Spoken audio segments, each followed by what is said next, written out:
買個尿袋咧，其實都已經做晒 research，去到高登嗰邊咧唔會俾人 sell， 睇啱俾錢。太太做緊多維直播，但係呢度咧其實係一個直播場，賣男裝嘅。咁其實我自己咧都心動嘅，衫都其實都 OK，我成日都覺得自己着得好鬼面，完全都好似嚟嚟去都白色衫加黑色褲。咁如果香港有個直播主咧，真係可以介紹到呢啲男裝衫咧，其實我都會預頭嘅。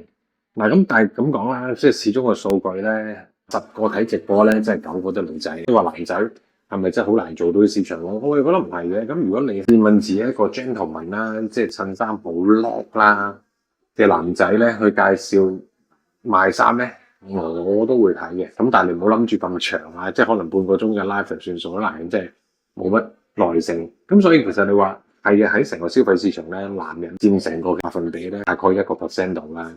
尤其是如果你買一啲係時尚啲啊、香薰味啲，更加少啦。咁其實男人咧有種特質就係好奇怪嘅，買嘢咧其實都好清楚知道自己要買咩咧，就去買個尿袋咧，其實都已經做晒 research， 去到高登嗰邊咧唔會俾人 sell， 睇啱俾錢就買。但係你話有冇男人係真係中意人哋俾意見做啲 KOL 去介紹揀咧？我覺得都越嚟越多嘅。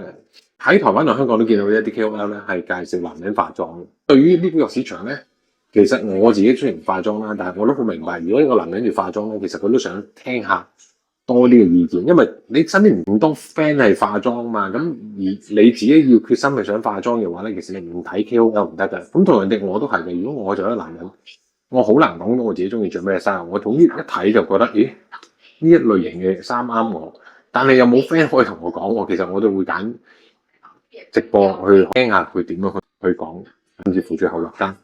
如果價錢合理係 OK 嘅，咁所以你問我喺未來日子啦嚇，冇話而家個市場咁極端嘅，全部都多數係女人加老人家，多數係呢種。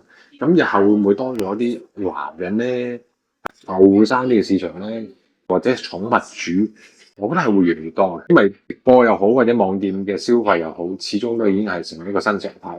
我每日係睇嗰個數據咧，真係見得到越睇嘅人係越多。咁可能有種被逼啦，你香港實體店都越嚟越冇得選擇，都唯有跟住個大趨勢去做啊嘛。咁同埋以買衫為例，香薰為例，或者係化妝品為例咧，其實唔係話用一種邏輯去揀選。你唔可以話 Google 我想揀呢個衫嘅衫我就揾得到，冇可能咁樣做。係都係要人哋介紹啦。